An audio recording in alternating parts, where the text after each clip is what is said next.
I think FlyQuest last split had a very, very strong start to the season. At some point, they kind of started having signs of weaknesses. A lot of people, me included, associated those weaknesses mainly to the support position. With me coming in, I think everyone felt like this is the perfect pickup to round out the roster and have a very strong team able to lift the trophy. Grand entrance onto multiple members for Golden Guardians. They're super low, but they don't have the damage to back it up. Surely this is the Golden Guardians' victory. FlyQuest sitting all alone at the bottom in 10th with the fatty 0-3. It's pretty crazy. Bot side, Unforgiven and Eyla moving forward to get the kill onto Stixxay. Evil Geniuses, a strong statement, bounding into Summer with a surprising new look. Eyla won the trade. Who's laughing now? It's Eyla. Not surprised to see FlyQuest struggling. When I was on FlyQuest, they had a lot of problems.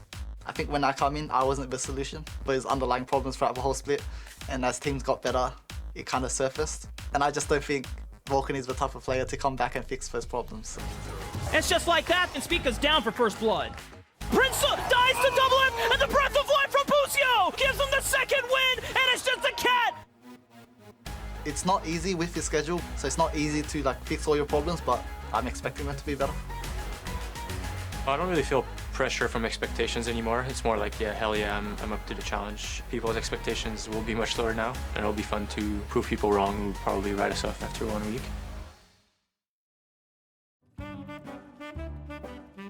Now it's time for LCS Social Theater. Vulcan tweeted this while on EG back in February. Bring Winsome back. After a long back and forth, the Twitter beef died out until last week when Eyla, now on EG, replied to this after FlyQuest started the season 0-2. Eyla mocked his rival. L.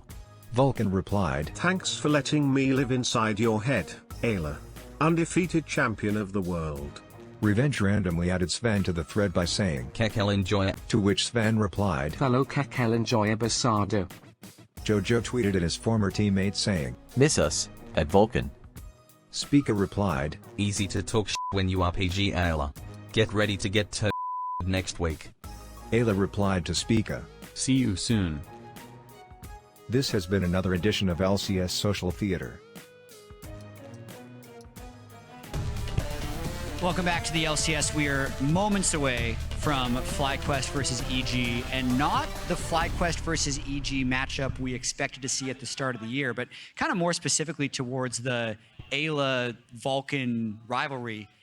It's pretty real. I don't feel like it's just banter. There's definitely a lot of blood there, because Vulcan trash-talked Eyla so hard last split. He got destroyed by the community as well, aided by Vulcan. Then they swap, and people even meme that, but now currently it's 3-1 versus 0-4. And it started with something that I felt was an innocent supporting your friend thing, and then it just snowballed.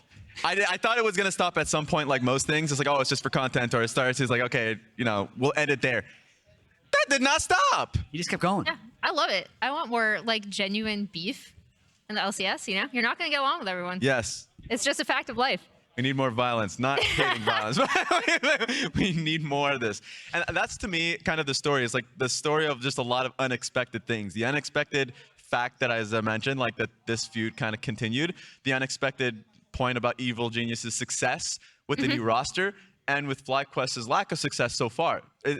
None of this is something that, or at least it made me entertained, but none of this I would have expected coming into the split. And I think there's also an additional layer of beef with Eyla, because we even heard about there being underlying issues with FlyQuest that Vulcan is not going to fix. That's not just shade at Vulcan, that's actually shade at the team that basically ejected him after half of a split with half of a split of success with Winsome. So there's that added dynamic there as well. Yeah, I don't even know if it's shade necessarily, but just the underlying knowledge that and also thirst to prove that I was not the problem, right? There are pre-existing problems on this team that were there even before I came on, and I know that slotting someone in is not necessarily going to fix those fundamental issues. Yeah, it's just a lot of human element that's involved, right? Because a lot of the times you hear things of oh, they're losing scrims. Oh, well, what does that mean? Or, oh, they're not coming well, or they're not on the same page. It's okay, well, are they not fundamentally on the same page on how they view the game? Or is it when it's just pressure moments that you kind of just need to know how you're playing a fight, that they're just not seeing the right things? That happened last split with Team Liquid. Now they set the right tone. now FlyQuest is having it. It feels like they're regressing where they started the split in spring really well and then have just took steps back. Yeah, both of these teams very surprising so far in summer for different reasons. EG, a lot of players with a lot to prove, currently 3-1. FlyQuest currently still trying to pick up their first win in last place. We are moments away from Champ Select though, so let's send it up to casters to get us in the game.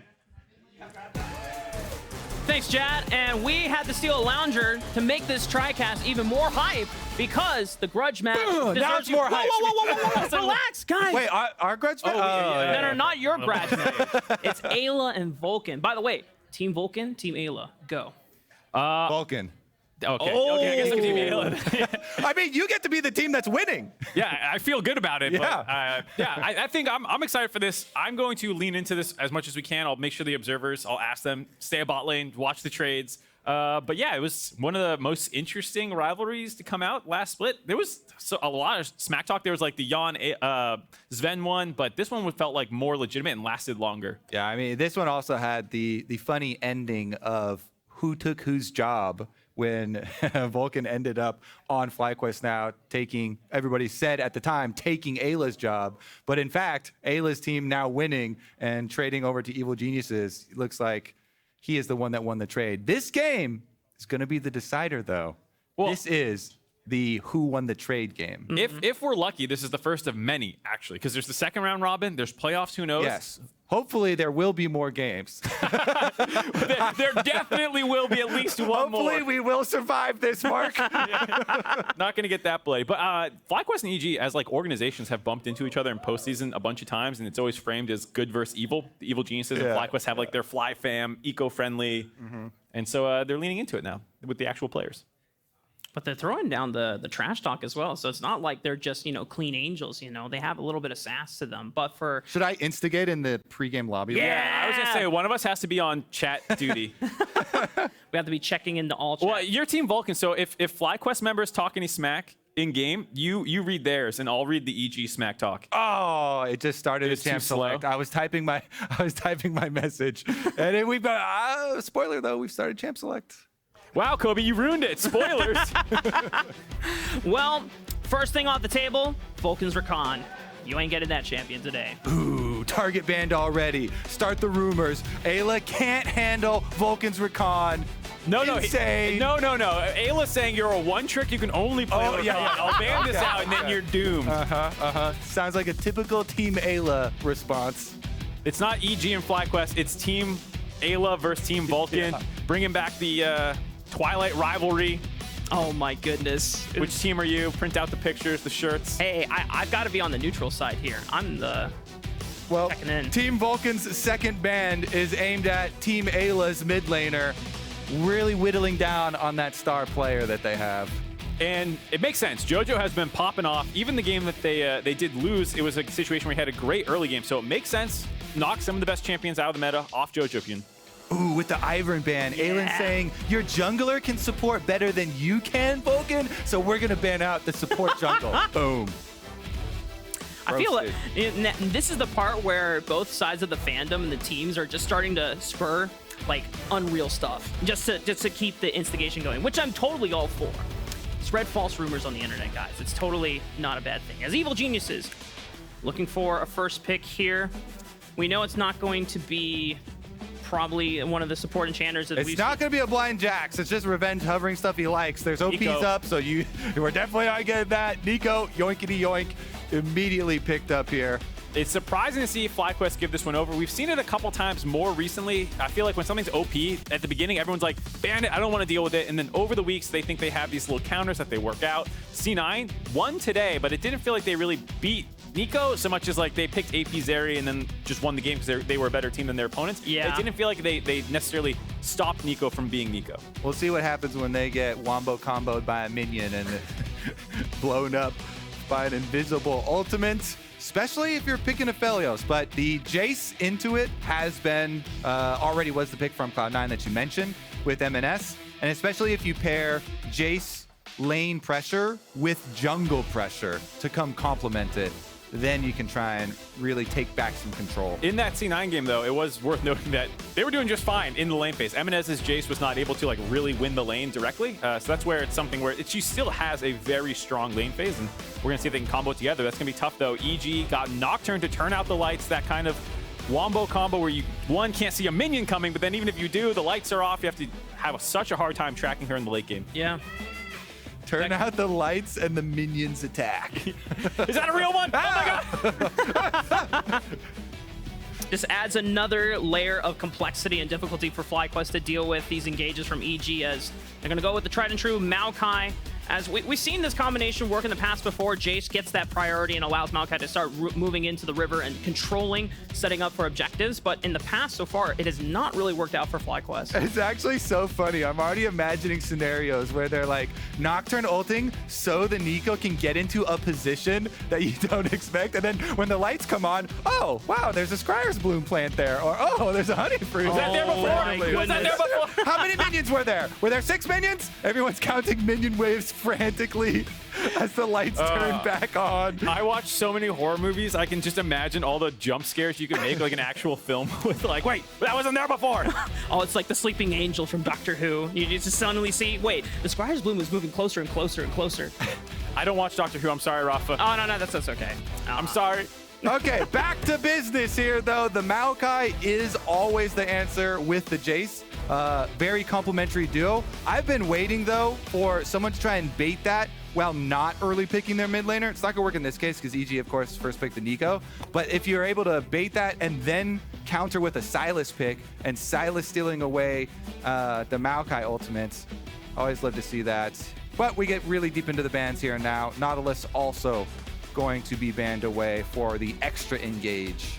Yeah, EG needs to pick their whole bot lane. FlyQuest just looking for support. I do like FlyQuest, like you said, with the Jayce Maokai. That was one of the combinations that they already played last week, and it's nice to see them sticking to their guns a little bit. Prince has played a lot of Aphelios and saying, like, it's not a strategy problem that we're having, which is kind of how I feel about the issues that we've seen out of FlyQuest. It's a lot more about individual play and things like that. And the Jayce Maokai was something that was played a whole bunch, even out at MSI. Yeah. It's been used a whole bunch. The AP locking targets down for the Jayce to be able to hit as well. And the Maokai, of course, providing a decent amount of AP damage. Plus, I always love when you can make the game as easy as possible for the rest of your team. Having those big AoE ultimates and big CC to set up for your team. You're saying, Mark, yeah, if it's not an execution issue here, we'll make the execution really easy with Maokai and Malphite now, with really guaranteed engage for these. And look how far down the pick and ban phase FlyQuest are wanting to give Vulcan the support counter pick. They are really trying to make sure that they get into Ayla's head. You mean Team Vulcan? Oh, yeah, right. Vulcan giving their captain last pick to make sure they have the advantageous matchup. EG tried. They saved their support as late as they could, but Team Eyla was not able to do it. I do like the Malphite, I will say, given that you have basically physical damage topside with the Nocturne and Cassante, makes it a good situation. We've seen some Malphites come in when it's like AP opponents and you don't get to just stack that armor in the early game, and it feels a little bit worse. Here, this is pretty much an ideal Malphite situation. Yeah. The hard thing is just landing on top of the Xayah, since she has such an easy way to dodge out on your ultimate. Juicy, juicy. The Rell thrown down by Eyla. All right, Vulcan, what do you have in your bag? Everybody's talking about Alistar. Yeah, Maokai is online, baby. He's gonna be headbutting whenever Eyla goes in for the engage. I like it. Team Eyla versus Team Vulcan, both guys having shot calling engage opportunities here. They will often be the ones who are going to go flying in and set up the rest of the team. So, you know, aggressive lane phases, you can maybe find some kills with your junglers, and then the mid to late game, having the ball in their hands. So what used to be the reason behind this counter is it's really easy for Alistar to either Q or headbutt the Rell when you go for crash down. But I have to wonder, with the changed Rell of having stun on you Q also, and the Q being pretty long range, can you just Q then crash down and negate? If Alistar's not level 6, it's going to be a lot more difficult for Alistar to actually be that combo breaker. Vulcan, let's see if he can work around that, the new version of Rell, and actually execute that. Post level 6, yeah, you can pop your ultimate to break it and still be the combo breaker, but we'll see. But yeah, the idea a lot of the time is Q him into the air and then headbutt him even further into your tower or something like that. Well, as we head on to the Rift for our grudge match between Team Eyla and Team Vulcan, I have our two team representatives in Mark and Kobe. So I'm going to give you 30-second pitch, starting with Team Eyla representative. Why does this team win? Well, I will say, it unfortunately involves a lot of actually mid-jungle. Jojopyun is... How does Eyla get involved, Mark? I'll get there later. But for now, I just want to talk about the fact that Jojo, in my opinion, has basically been the best mid laner in the LCS thus far through these 4 games that they've played. And he's on the most broken champion on the patch in a lot of people's minds in Neeko. So this is already a great setup for EG, who have done such a good job playing around him. Even last game, the fact that you saw Armao on the Viego being able to go mid over and over again. They have the Nocturne and the Neeko to work together, turn the lights out. And those two have been playing so good together that as much as I want to make it about the bot lane, I do feel like for the side of EG, yeah, that's a all lot of it great. comes through mid. Guess what, though? All right, tell me what. Team Vulcan. Team Vulcan, a.k.a. FlyQuest, have sacked the beginning of summer all to lull Evil Geniuses and Team Eyla into this precise moment, into underestimating them. This has all been a complete sandbag. It's a ruse. Been faking it. They've been faking the sucking this whole time. They're actually going to turn it on and smurf this game. Lulled into a false just so they can have the biggest laugh. Okay, we have some chat going on during the pause as we look into Jojo bathroom, washing hands. Whoa! I'm EG. I'm EG. Okay. I'm Revenge. And I say Jojo bathroom, washing hands. Spica chimes in. Oh, you're fine. Yeah. Revenge clarifies his monitor turned off. And then now Jojo is hard spamming just R That means over ready. again. That Yeah. means ready. Yeah. Thank you, Kobe. Yeah. So we should be back in the game any second. 3, 2, 1, 0. Well, Kobe, you're getting ahead of the track I mean, here. it started on my screen. He did that for Champ Select too. Grudge match is online, baby. Let's go. Team Eyla versus Team Vulcan. A lot of the action, and something that Flowers noted at the top of the day, something that I also agree with. I love that we are back in engaged support meta versus enchanter support, because there's a lot more potential for excuse scrappiness. me, sir. I saw Yuumi earlier today. That one doesn't count. Care to explain? That one doesn't exist. Care to explain what happened there? Sven's a one trick is what happened. FA won with the 45% win rate, champ. Scary stuff. Cloud9's built different, guys. It's okay. They certainly They can do whatever they want. And they did build more static shivs than their opponent. True. It's key right now. A couple static shiv potentials here. Not as many as sometimes. Neither soul laner really going to go for it. Yeah. Very, very, very little, actually. Hear me out. This game. Malphite. No. Wait, we gotta listen because we gotta give him time to talk. I heard all I needed to hear, man. Have you ever heard that? Give him more time to talk to like make a fool of himself. No, oh yeah, better keep your mouth whatever. Yeah. We all look good. No. As soon as I hear something I don't like, I shut down. The quote is, if you're an idiot, it's better to keep your mouth shut than to open it and remove all doubt that you actually are an idiot. Good quote. Spoken like someone who's heard it a bunch of times. Yeah, I didn't say the beginning part of it, so look who's the idiot now. I like how the rivalry is spread to the desk. It's infectious, man. Once you align with the team. I'm seeing too much mid lane action. Let's go bot. Vulcan versus Eyla down here? Maybe we get an ignite popping off. Oh my God! Did you mean Cassante versus Malphite? No, observers, we didn't. We meant bot lane. Thank you. Yeah! This is where the grudge match is really happening. See, the crowd is also in on it as well. Okay. Perma bot lane minion, boom. We're pushing. We're pushing. All right, getting 2 here. Can he break He slapped him! Oh my goodness, he procced the bone plating. Massive level 2 advantage. Unrecoverable for the team Vulcan. Warding away the jungler. Warding away the team Vulcan jungler. They know he placed the ward though, so they have the timer, Mark. I like that. Do you ping the ward when someone places the ward? Because that's 5 gold. You better keep your grubby hands off it. That's my 5 gold. I play ARAM where there's no wards. Yeah, well, I asked the wrong person.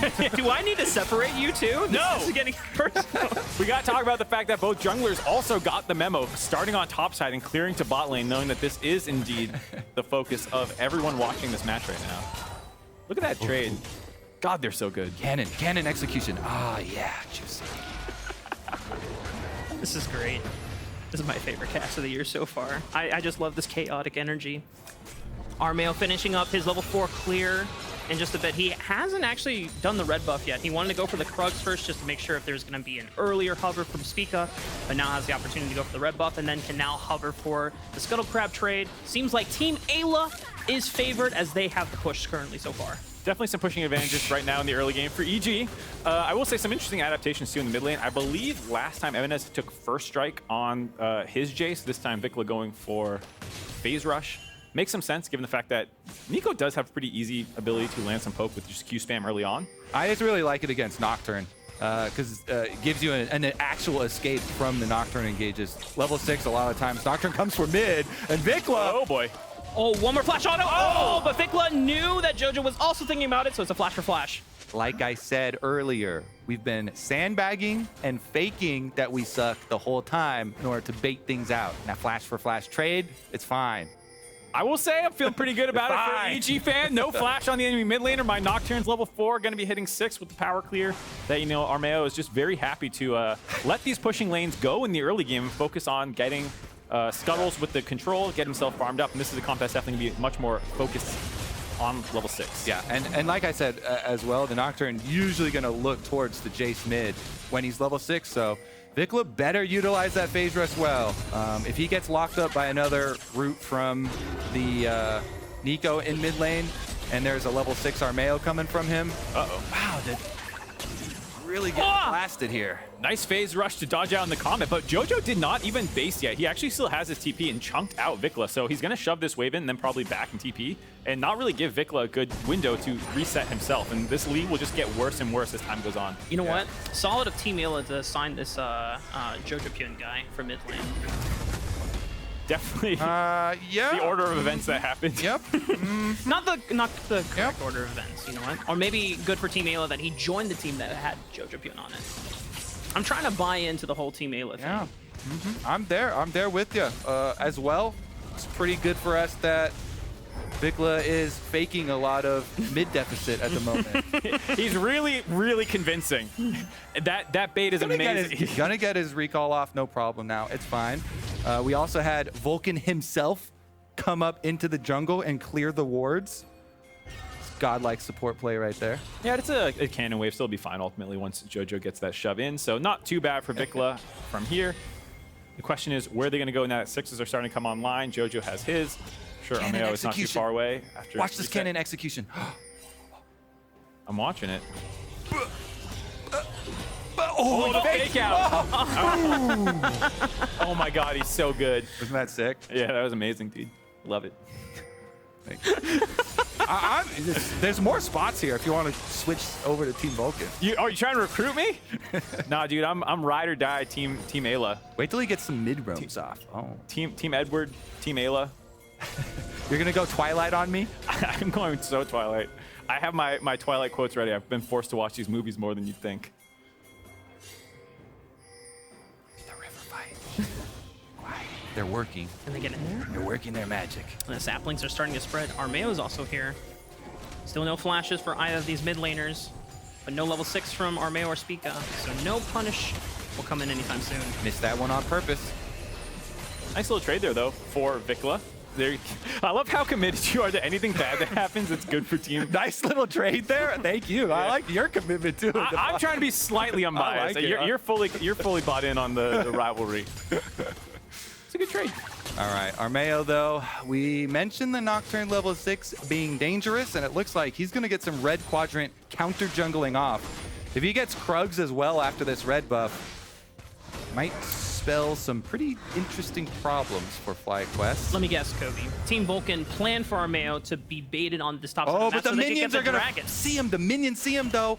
You can circumvent that if you just wait and look at your minions as they're passing that little same alcove down here. Like your minions matching here, are their minions matching here? Anyways, he doesn't care about giving vision, but because of it, Spica is going to be able to get that dragon. Yeah, I think for the side of Team Eyla, you're not really too concerned about giving over the early dragons. Like you said, you want to get 6 on Nocturne. You're not going to fight that dragon anyways. Go ahead, grab that one. Plus, there's a bit of pressure on the side for FlyQuest. You can see a small CS advantage in favor of Prince right now, but for the side of Team Eyla. Very happy with mid and top lane advantages as well as jungle. Yeah, and forcing VicLa back here with some pressure. I wonder if they can like hold the wave or something, but VicLa has no teleport or flash from all of the early pressure from Jojo, so him being forced back there should be some easy objective. What an amazing here. roam timer out of Eyla. Right there after winning that trade in mid lane, being able to show up, grab the Rift Herald. Excellent, excellent play out of the support. Yeah, that's what I would think too. Genius play. Yeah. If I didn't know the end game plan here. Oh, what's the end game plan, Kobe? I'm not gonna spoil it. Kobe doesn't know. He's making it up as it goes along. Yeah, fair enough, man. We're not gonna spoil it. We've got a big wombo. Oh, and it's coming mid. Hey, the lights turned out, the pop-up blossom, and Team Eyla is on the board with part first of the blood. plan, okay? All part of the plan, like we said. Faking it. Still no flash. It's okay. Like we also said, actually going through mid lane, you know, we did have Eyla there for moral support. He was shot calling that play, but it was mostly Jojopyun getting his flash up slightly earlier, getting that knock up, then going for Armao, coming in over the top as well, finding that kill. I mean, nicely done. The flashes should actually be VicLa at the same time, unless, is there an inspiration diff? Summoner spell cooldown diff? I don't know if he took biscuits or not or anything like that. I can't see. The screen's not quite right. Yeah, all right. Cosmic Insight diff? Yeah, we've got Cosmic. That's what I meant by inspiration. Yep. And there is Cosmic Insight diff. That kill actually brought to you by Cosmic Insight. That is actually... Summoner spell cooldown is not just for junglers. That actually gives the first blood here. Here you can see Eyla faking like he's backing up. Going in, knock up. I'm pretty sure the whole time they knew that that was actually Jojo. It wasn't like that was the tricky part. It was just the summoner mismatch, because if you're playing and not really paying attention to the fact that he has Cosmic Insight, most of the time you're just basing their flash off your flash, and you go, okay, mine's still down. They can't jump on top of me here. And just that little advantage on the side of Team Eyla. Inspiration tree, the gift that keeps on giving. Wait, there's 2 cannon minions? Not anymore. Now for That's right. Now there's about to be 0 once VicLa nails that cannon minion CS. Nice job. Grassmit Straws over there, Team Vulcan, talking about cannon minions. I got kills. I got CS leads, gold leads. At some point, Mark, I feel like Kobe is going to get excited about whenever FlyQuest just advanced to each side of the map. It's like, they've gone into the other side. I feel like he's just going to beat me up, because I'm going to be winning in-game, and it's going to be his last recourse. You know, whenever you're winning an argument, someone's like, well, I can beat you up. At that point, I'll be like, we didn't really want this one. We're looking towards the playoffs, okay? Regular season doesn't matter.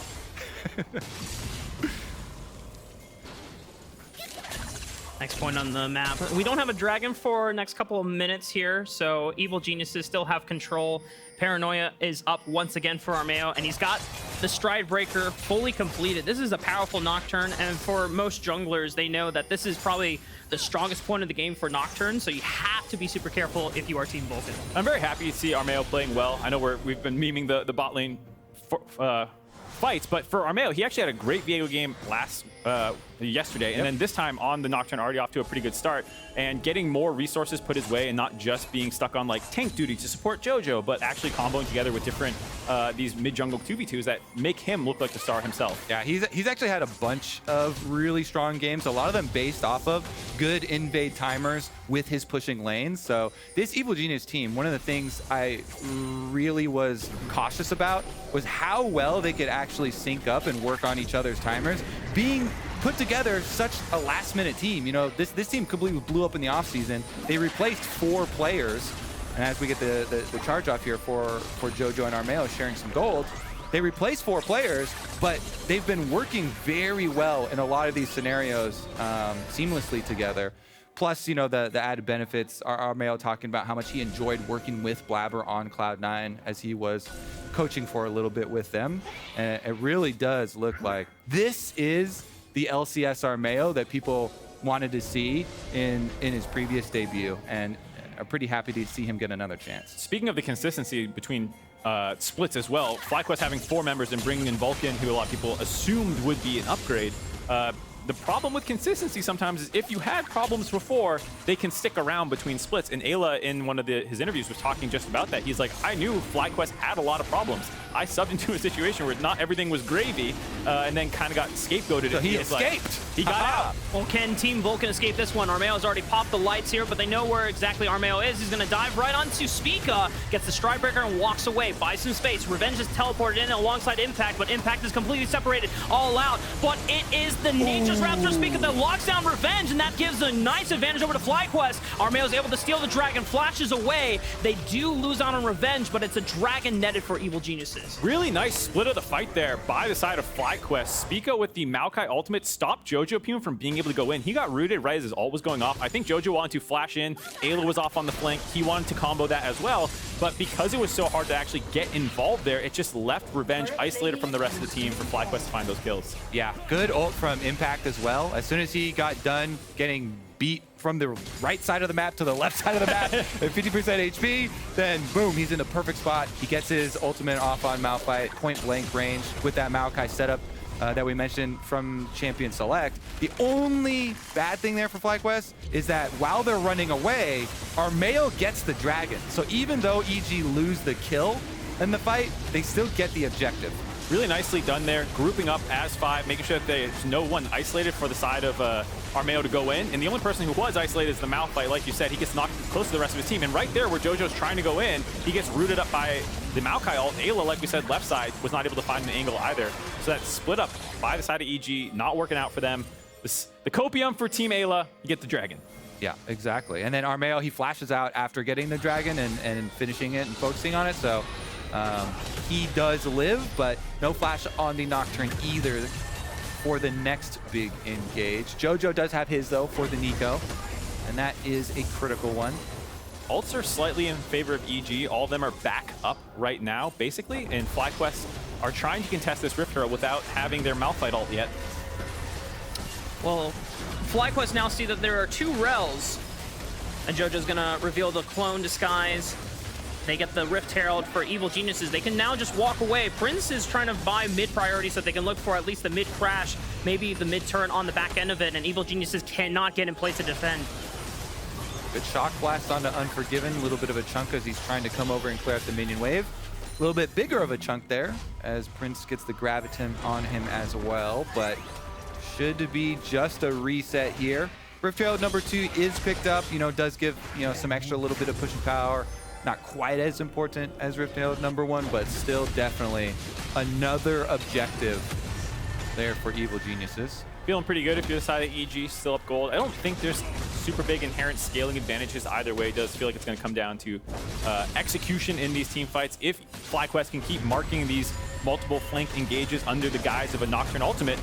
Speaking of which, Paranoia right onto the top side, and VicLa is gone. Beautiful chain right there from Revenge on Impact. Impact doesn't even get his unstoppable ultimate off. Armao comes in, or excuse me, wrong solo laner. He was in the top lane, slightly bamboozling. Nice combo there for EG. Kind of leaking out after the mid pressure, something that I think FlyQuest has sometimes had trouble with is marking exactly where the side of the enemy will be. And the fact that they got those people snuck up to the top side while VicLa was stuck under the turret. Get that kill, get that objective up to almost a 2,000 gold lead now. Looking pretty good for Team Eyla. Though a lot of it is Armao. Certainly is. That's been one of the beneficial things about Evil Geniuses this entire summer split so far. I mean, Jojo has obviously stepped up and is now kind of making a case for being the best mid laner in LCS right now. But Armao, as you were already talking about before, this guy's been slept on for so long. Even his last stint when he wasn't officially in LCS, he subbed in for Santorin when he was dealing with some, I don't remember exactly what the health issues were. It was migraines, yeah. That's right. And he took 2 games off of Blabber during that finals. They didn't win in the end, but a lot of people have just been discrediting Armao, saying, oh yeah, but he's only good for challengers. He would never be LCS caliber. I mean, he's making a case for it so far this summer. And I think it makes it so easy to cheer for Team Eyla. The fact that they have so much young North American talent who, people have been rallying around for a while now. These guys like Armao, like Eyla, winning in the academy scene and not like really Spica, giving a fair... like Vulcan. Like a couple other guys that I don't really care about right now. Revenge, Jojo. So many of these guys who it's nice to see them all on a team together playing quite well, with Unforgiven joining them after having a very good last split as well. So it's a really easy team, I think, for a lot of fans to cheer for. All right, well, FlyQuest have actually done a pretty good job setting up their vision for this next Dragon. Let's see if they can get a Vulcan Spica combination play off this time around. The Alistar Maokai here pretty early on, and Impact does have teleport if he wants to join for it. But EG pop the Rift Herald mid to get mid prio. If they can push in mid first, then move their way down to Dragon, they won't have to worry about so much of that extra vision. Jojo, good disengage there. He got the root onto Vulcan as he tried to headbutt, and that's 50% HP off of our hero. TP from Impact cuts off Revenge, so he doesn't get a chance to join and link up with his teammates quite yet. The objective is still for this Dragon, and FlyQuest are the first ones in there, but Evil Genius is going to try to fight for wave priority, as Prince is the only person that is defending it. Vulcan and VicLa are in his back pocket. He throws out the Moonlight Vigil, gets a chunk down out for HP and poke, and FlyQuest are slowly burning down the Dragon. See if they can find a way in. Armao and Revenge are trying to work together to get into the river, but... Revenge might be in a bad spot here. Armao turns out the lights, but the Nature's Wrath is going to cut them all forward. Huge knockup from Vulcan. Can Jojopyun cut him off on the right side of the flank? Yes, he can, but VicLa flashes out away, and Prince cleans them up, and Evil Geniuses are on the run. FlyQuest are up on the board. Big Vulcan play! He's able to get caught on Alistar. Exactly what you want. He just pops his ultimate. He gets the chunk. He headbutts Revenge back over, and Revenge, as he uses all out, they get the big Q knockup and absolutely destroy the team fight here. Revenge thinks he's going straight at Vulcan, but Vulcan cues him, headbutts him into the team, and then just pops his ultimate. There's the Maokai follow-up into the Malphite 3-person ultimate off of Maokai, and that's your team fight win right there. Nothing else necessary. Yeah, the fight was basically over after that play. The saving grace was maybe trying to find the kill on the VicLa. Couldn't do it. I hate how happy he looks right now. Every time that smug support smiles. The deep cut for the perks. It's an old meme, but it checks out. Thank you, sir. I'll allow it. Honestly, yeah, throwing a lot of stuff at Alistar. Alistar has not been played in a decently long time, but even the lowly support, popping that ultimate, still very tanky.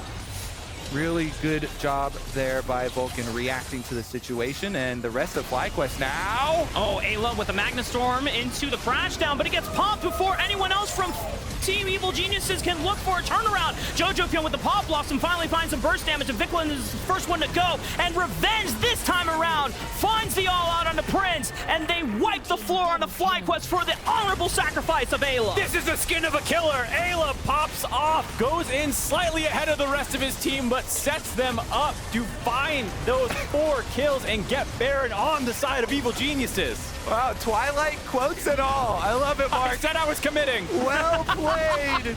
Evil Geniuses get the bigger team fight win, and the Baron is their reward. All right, take it away. I thought for sure this was a misstep by Eyla. Not only goes in a little bit ahead of the rest of the team, but kind of gives them an escape going with the crash down. But no Maokai ult though now. No Maokai ult, and Jojopyun found a really nice angle to start chunking people low, and then the collapse that came in from Armao and Revenge, getting onto the backline and killing the key members of the side of FlyQuest. Yeah, man. Neeko set up into Cassante, ultimate right over the wall there. Big follow-up from the rest of Team Eyla. And now with the Baron buff, they've got a lot of money left to take. Bottom side outer tower is still up, so should be able to push out bottom pretty quickly.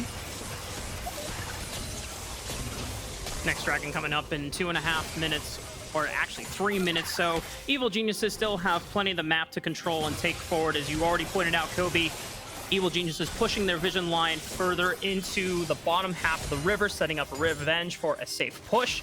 And then once they control this bottom side of the jungle, then the next Dragon setup should be in their favor.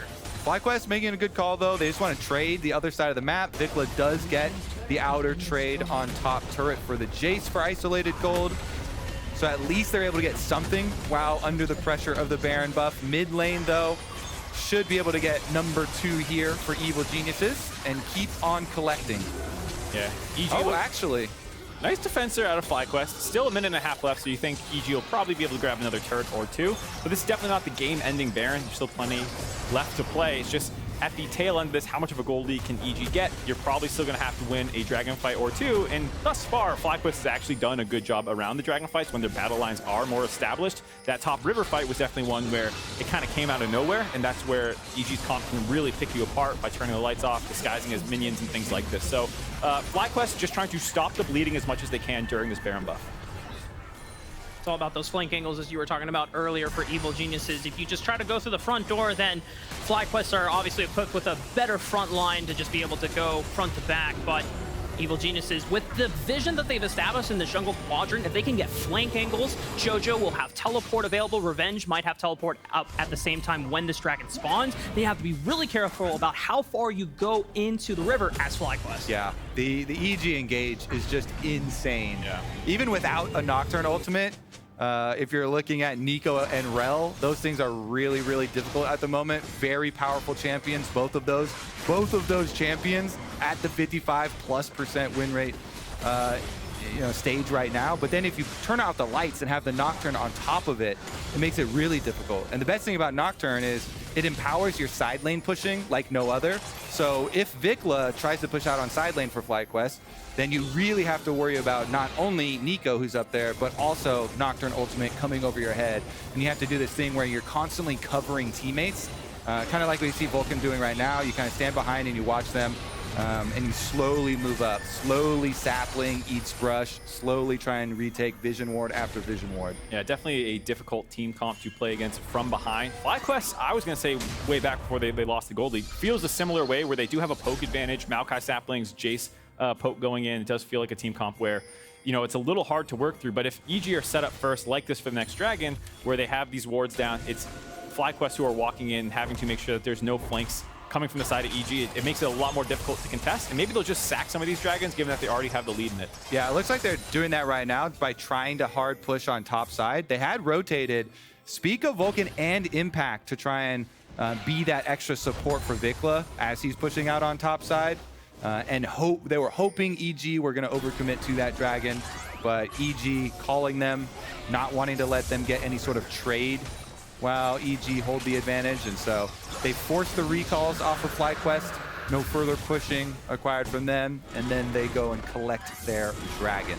I like this from FlyQuest, playing it a little bit slower. You're behind, you're waiting for some more item power spikes. They're doing a good job funneling Prince, who was already slightly ahead and has picked up a couple of kills. He's getting close to his third item, slightly ahead of Unforgiven right now. And it does feel like with this pretty beefy team comp, it's basically 3 meatballs and 2 marksmen, depending on how Jayce is exactly playing it. Yeah. But they definitely want to make sure that they're fighting front to back, and Prince will be the VIP that they're trying to keep up, most importantly, through all this dive. This would be a big game for Prince to step up in, as the previous 4 games for FlyQuest. I mean, even though we know that there's been a lot of just things not going the way for them in those previous matches, but even Prince has not looked like the stellar player he was back in spring during a lot of the victories they've had. So a lot of questions surrounding this roster. Borderline MVP with Winsome? What is he with Vulcan? I don't know. I don't like the narratives you're constructing right now, fellas. I'm just saying, Kobe, what was the record with Winsome? I don't like these one bit. What did he say? Something like bring Winsome back? I don't know. Just food for thought. All right, let's see how Malphite does versus 4 with his tower. They're just brute forcing, and Impact is going to throw out the unstoppable force to stop them from being able to take the turret. Impact does not go down. 4. I'm fine. My tower's not, though. We'll end up losing the turret, but I thought for sure EG was going to get a little more aggressive there and use some of their ultimates to actually find that kill. All 5 members of EG still have their ults up. I felt like any one person could have actually found that kill if they were a little more aggressive. Good stalling there from Impact. Gets them the trade, and that's what you want when you're behind like this for FlyQuest. Getting the 1-for-1 trade on objectives. Secondary tower acquired by the rest of the team. It's a bit spooky here for Evil Geniuses, because that commitment to the bottom side of the map gave FlyQuest the first onus onto setting up Vision in this Baron pit. So right now, EG on the reset, being able to get back and start clearing this Vision out, like we were talking about the Vision battles for both teams. You want VicLa there to start poking them out as they step forward to get to these wards. VicLa now joining up. Got a slight little advantage for Prince, speaking of which right now, with this completed LDR. So if they actually force on Baron, now Aphelios with red white guns with his 3-item power spike, double sums available. We'll see if you're still talking. It's a risky Baron start here for EG. I kind of like the points you're making, unfortunately. Dicey start. They're trying to find the flank. You can see Jojo pretending to be Rell over the wall while the That Baron's actually gone, though. What the heck? That is burned.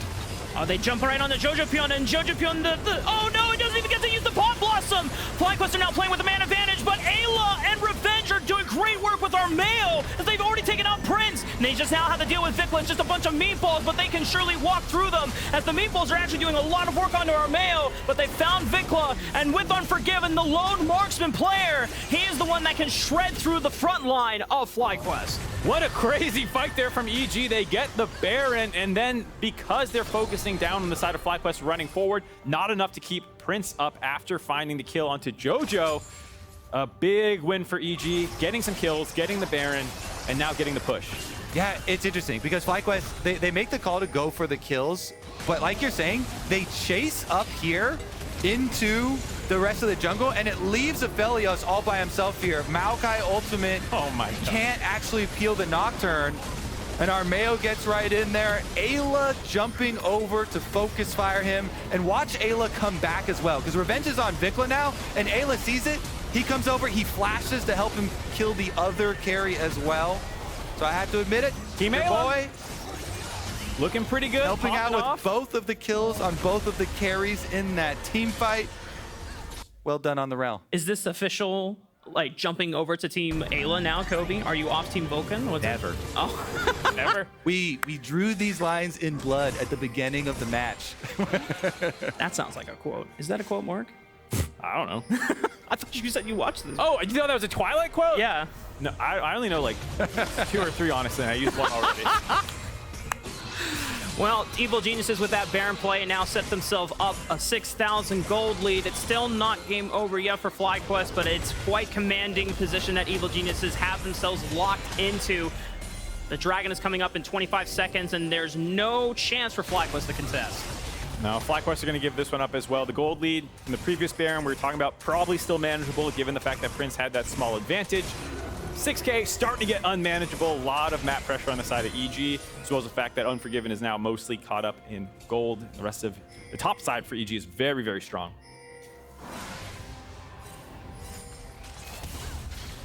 Eyla just clearing out some vision control here in the bottom jungle quadrant as Unforgiven lays down the siege and gets this minion wave up to the tower. FlyQuest, how long can they hold on here? We were talking earlier in the day about the lack of good wave clear. It feels like in the current meta, there's not much FlyQuest have for line wave clear if VicLa and Prince cannot just walk up and hit the minions. You see they're able to do that right now as EG has leaked Unforgiven out to solo the dragon down while keeping this pressure up. Does buy they're going for the pick, FlyQuest. teleport pick onto Jojo again. They really like going after this Neeko. Can they get to him? Nature's Wrath is en route, but it fizzles out. Jojo allows the rest of Evil Geniuses to get that objective for free, and nothing is acquired by FlyQuest. I know that looks really bad. I don't actually hate it because the side of EG was collapsing, and if Impact ults in and you have the whole team speeding up there, Jojopyun with his ultimate would probably be able to stall it out long enough, even if you found that kill. He does have stopwatch, and so it would take long enough that I think EG would find those kills and potentially end the game, given that they still have Baron buff temporarily there. So I don't hate it, even though it does cost your TP. It was a decent look.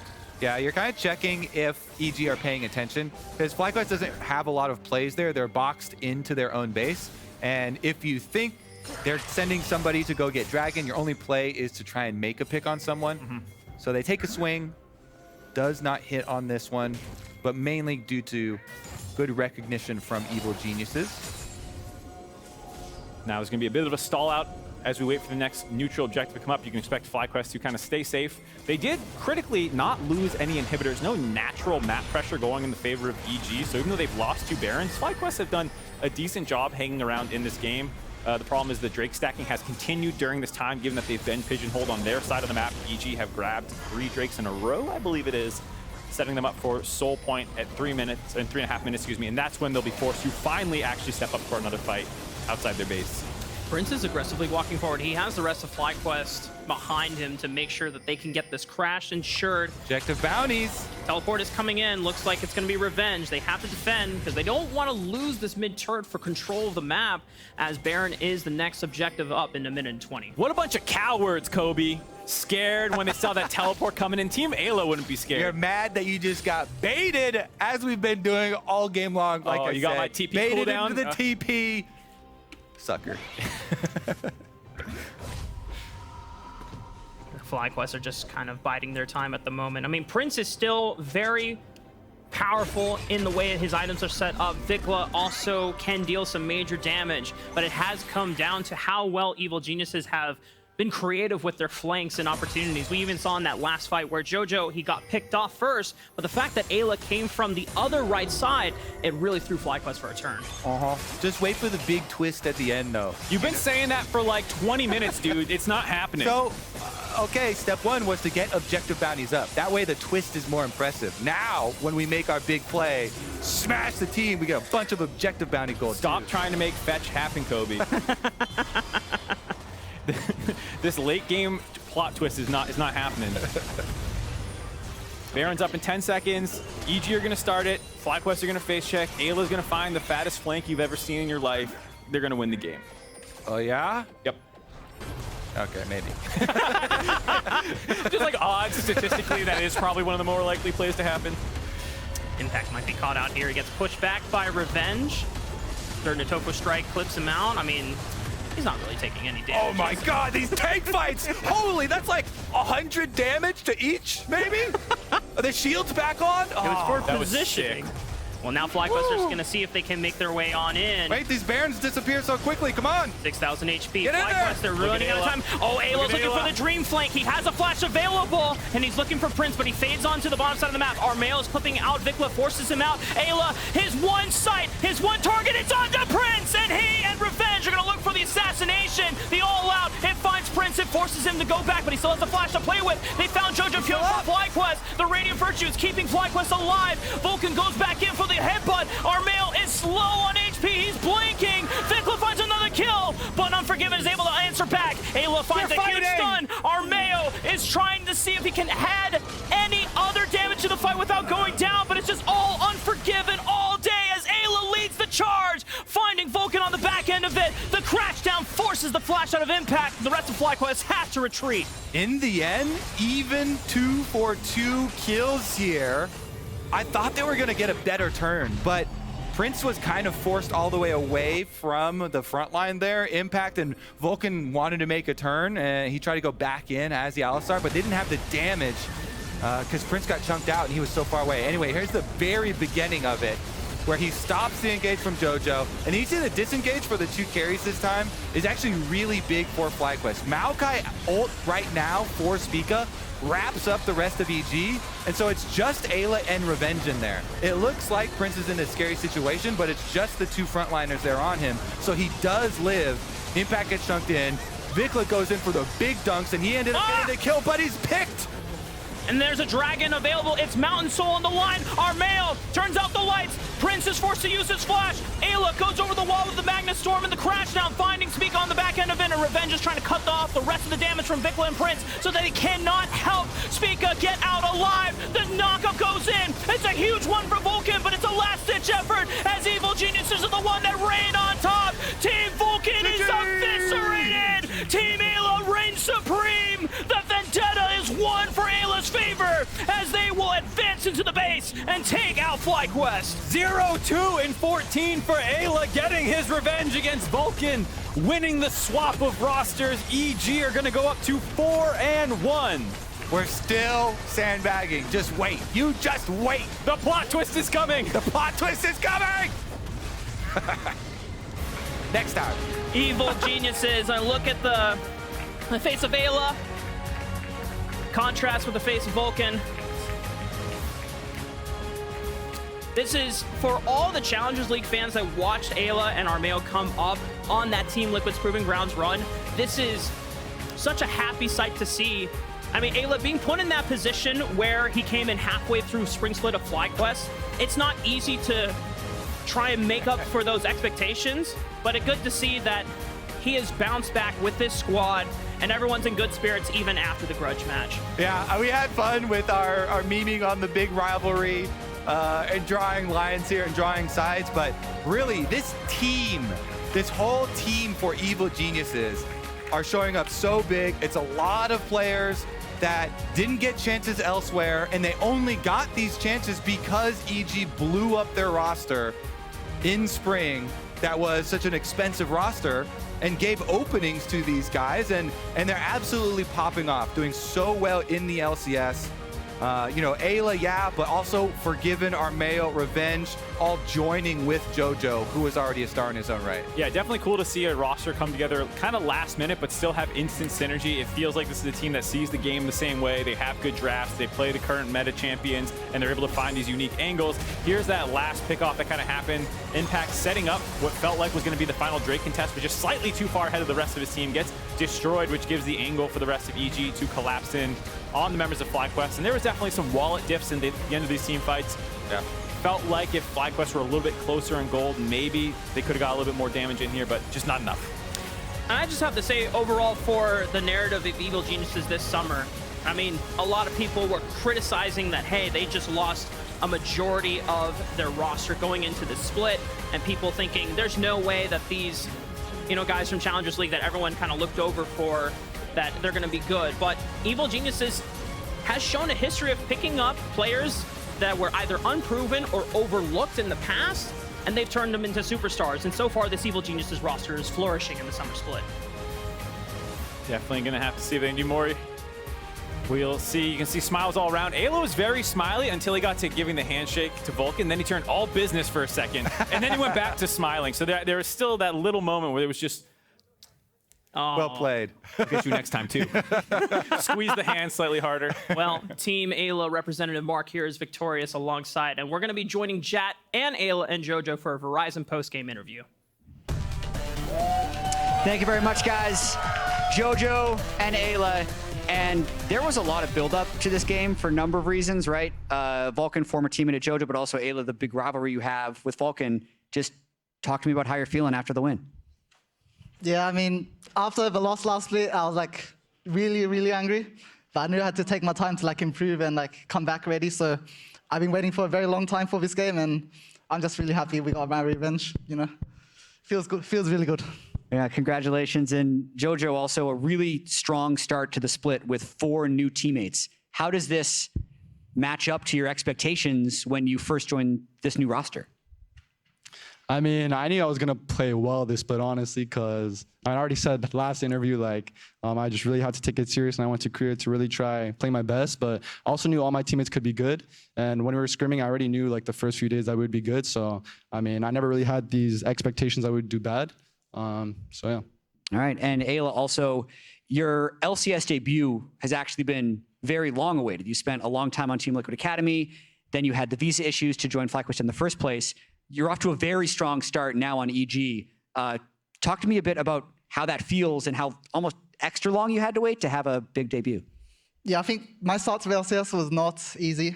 I think a lot of people around me, fans, even people close to me were like, you know, maybe you're not good enough. You know, you came to LCS, you're like, you're not performing, like I was a problem, you know. I took so much flame last split, but I think just a message to everyone, especially players, if you just trust yourself and keep grinding, you'll make it. Awesome message. Also, this was a big grudge match. You're playing Team Liquid tomorrow. Both of you sit at 4-1. How will you feel playing against Core JJ in your old org? Oh, it'll be fun. I have a lot of respect for Core. Also, it'll be fun versus Yon and Harry. So, yeah, I mean, I'm really looking forward to it. We'll be deciding who goes second place, I'm pretty sure. So, I mean, I think TL is so overrated. It's crazy, but like, I mean, if you look at the teams they versed, I think they had like the easiest schedule. I mean, they lost to Dig, but we lost to Dig too, so I can't really say anything. But I think they just versed really bad teams week 1 and this week. So I think this next week will be hard for them and tomorrow. So we'll see. All right, battle for sole possession of second place. Eyla, Jojo, congrats on the win. Looking forward to tomorrow. And we're tossing it up to the casters to finish out the day. Indeed we are, Jatt. We're going to be ending up here, actually. I love this Overrated!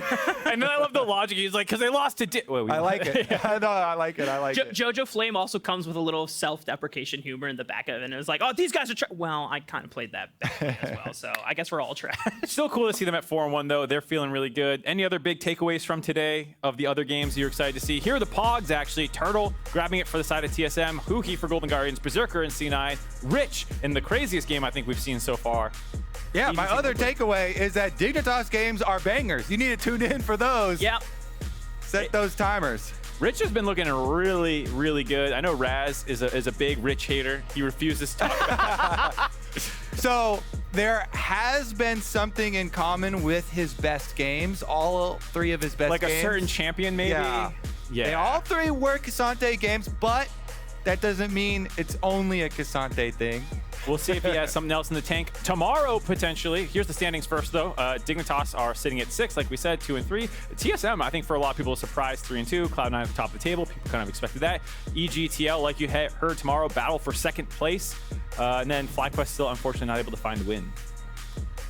It's a really rough start for this org. I mean, they made the change thinking that this would solve all the problems, but as we've already kind of been alluding to before, not just us on the desk, but here in the lounge as well, that there's problems that exist outside of just a simple support role change. And we're still within the first round, but we're coming up on the end of that next week. And if by next Friday there's not some wins for FlyQuest, I mean, it is going to be really tough mentally to bounce back and get ready for a team that was prepared to go to Worlds. We'll have to see if they can do it. TSM versus Golden Guardians, a surprise 3-2 match you saw there. That's a banger. Game 3 is also going to be a banger. That's going to be tomorrow, starting at 2 p.m. Pacific. But that's going to do it for us here today. Thank you, everyone, for coming out. Thank you for watching. We'll see you all then from the caster desk, Ren.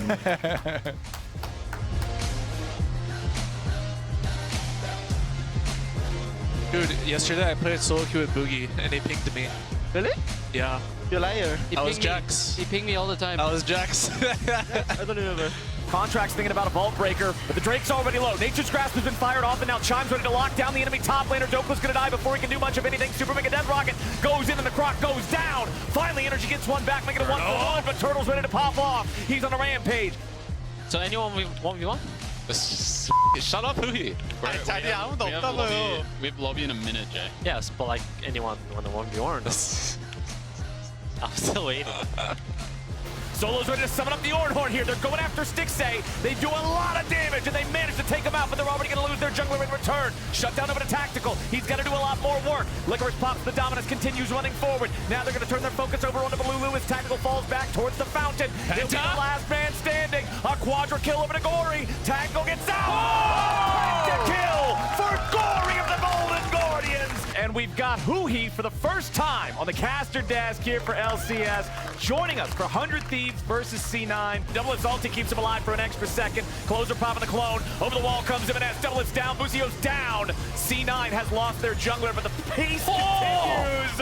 Berserker setting off the bomb on these guys. Triple kill back over to M&S. Only someday still standing, but the day's today, and it's Cloud9's day for another dub. Rich is just dedicating his job to keeping Yawn out of this fight, so let's see how much damage can Team Liquid get without Yawn, and it looks like they're just doing a damn good job already. Not really needing Yawn as he finally flashes in for the cleanup. They eviscerate Dignitas, but Rich has dealt with Harry into the backline, and he's going for the game, and Rich, can he finish the game by himself? He's got the footwork, but Yawn takes him out. Moonlight Vigil, not enough damage. Yawn is still alive. He's taking out one by one. The GA pop. Jensen can walk up potentially, but Yawn has to deal with 2 threats. He takes out the corner. The grand entry.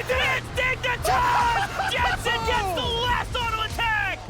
Revenge might be in a bad spot here. Armao turns out the lights, but the Nature's Wrath is going to cut them all forward. Huge knockup from Vulcan. Can Jojopyun cut him off on the right side of the flank? Yes, he can, but VicLa flashes out away, and Prince cleans him up.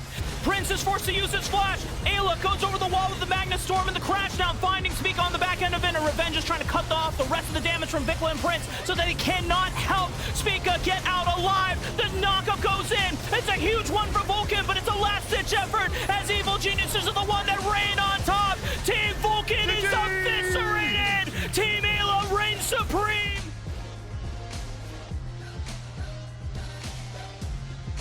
One game with this bad boy, and you'll be saying, holy shiv. Holy shiv! Holy shiv! Holy shiv! Need to clear the wave? No problem. Need to clear the wave? No problem. Need to clear the wave? No problem.